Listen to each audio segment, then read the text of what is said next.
শুরুতেই বলে নিচ্ছি, এই ভিডিওর লাস্টের দিকে আমার একটা অন্যায় আছে। আমি একটা অন্যায় করেছি। আশা করি আপনারা পুরো ভিডিওটি দেখে আমার অন্যায়টা ধরে দিবেন, কমেন্টের মাধ্যমে লিখে যাবেন, আমি সংশোধন করার চেষ্টা করব। আসসালামু আলাইকুম, আমি আব্দুল্লাহ আল জাবেদ। চলে যাচ্ছি গাজীপুর বিজয় সরণি থেকে আস্তে আস্তে আগাচ্ছি। অসম্ভব সুন্দর এক বিকেলবেলা, পবিত্র মাহে রমজান, অসম্ভব সুন্দর আবহাওয়া। দেখতে দেখতে আস্তে আস্তে বাইক চালাচ্ছি মনের খুব সুখে। খুব ভালো লাগতেছে পরিবেশটা। যদিও খুব স্লোলি চালাচ্ছি না বাইক, খুব জোরেও চালাচ্ছি না। এখানে একটা তাল মিলিয়ে চলতে হয় অন্য অন্য গাড়িদের সাথে, কারণ আপনি আস্তেও চালাতে পারবেন না, জোরেও চালাতে পারবেন না। অন্য গাড়িদের সাথে তাল মিলিয়ে চালাতে হবে। কথা বলতে বলতে চলে আসলাম, অলরেডি সিগন্যালে পড়ে গেলাম। এটাকে কি বলে? বিমান সিগন্যাল, চন্দ্রিমা উদ্যান সিগন্যাল, যে যেটাই বলে, বিজয় সরণি সিগন্যাল, যে যেটাই বলে, যাই হোক সিগন্যালে চলে আসলাম। এই সিগন্যাল থেকে আমরা একটা কিছু শিখতে পারি। আমরা যখন সিগন্যালে পড়ি, আপনারা খেয়াল করবেন, বাম সাইডটা একটু খেয়াল করেন বাইকগুলোর দিকে। আমি নিজে একজন বাইকার, বাইক লাভার, even all time bike riding করি। আমরা কি করি, যখন একটা সিগন্যাল পড়ে, বামের একটা লেন থাকে, বামের একটা রাস্তা থাকে। আমি আমাকে নিয়ে বলছি, আমার মতো কিছু বাইকার ভাই আছেন, আমি সহ, আমরা কি করি, বামের লেনটা বন্ধ করে দিই। এতে করে যারা বামে যাবেন তাদের একটু সমস্যা হয়ে যায়, তারা একটু ভিড় নম্বায় পড়ে যায়। আশা করি আমরা এটা করব না, কারণ আমরা একটা সুশৃঙ্খল বাইক রাইড করার চেষ্টা করব।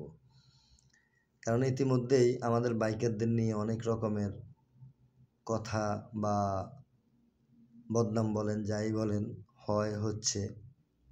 যেমন করে পদ্মা ব্রিজ চালু হওয়ার পরে কিছু চাপরি রাইডার, আমি এই নামটা জানতাম না, কি চাপরি, পরে বুঝতে পারলাম আর কি যে কি চাপরিটা।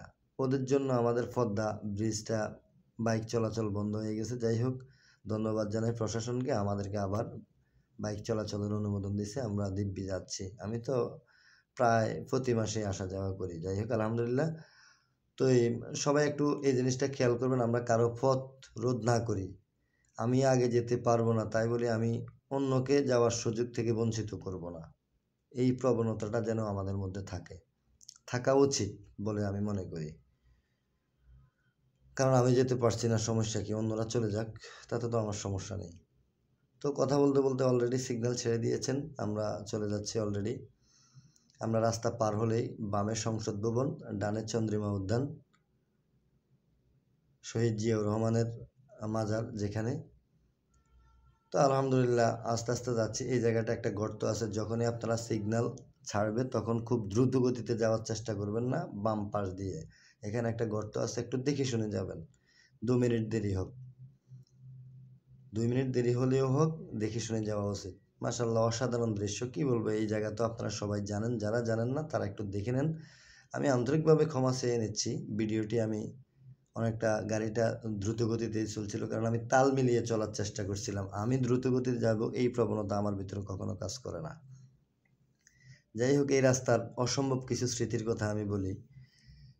আগে যখন এই রাস্তা দিয়ে আমরা অল টাইম যেতাম, অনেক রকমের প্রশাসনিক বিড়ম্বনার শিকার হতাম আমরা, বিভিন্ন রকমের। তো আলহামদুলিল্লাহ, কালের পরিক্রমায় এখন আর সেগুলোতে পড়তে হয় না। আমরা নিয়ম মাফিক, আমরা আইনকে আমরা সবসময় শ্রদ্ধা করি, আইন মেনে যাওয়ার চেষ্টা করি। আলহামদুলিল্লাহ, অসম্ভব সুন্দর পরিবেশ, দুপাশ তো দেখার মতো। তবে আরেকটু স্লোলি গেলে আপনারা আরো সুন্দর উপভোগ করতে পারতেন। আমি কিছু অভিভাবককে বিনয়ের সাথে একটা কথা বলতে চাই।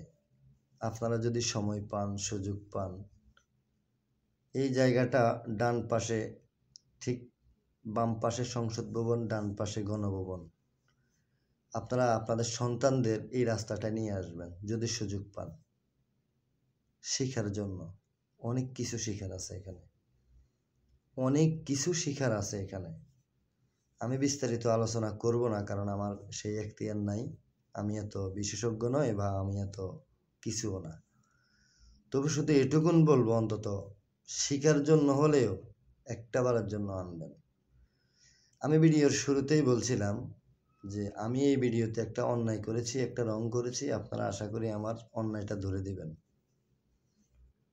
এটা আমার অ্যাকশন ক্যামেরার ফার্স্ট লং ভিডিও। এই যে আমি অন্যায়টা করতেছি, খেয়াল করেন, আমি কিন্তু অন্যায়টা করতেছি, এটা চরম অন্যায়।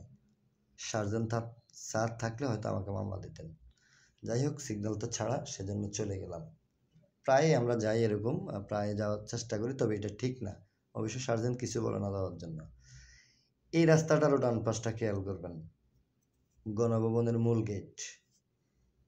শুধু দেখার জন্য বাচ্চাদেরকে নিয়ে আসবেন, বাচ্চাদেরকে দেখাবেন অহংকার, দাম্ভিকতা, অধিক ক্ষমতা কি জিনিস।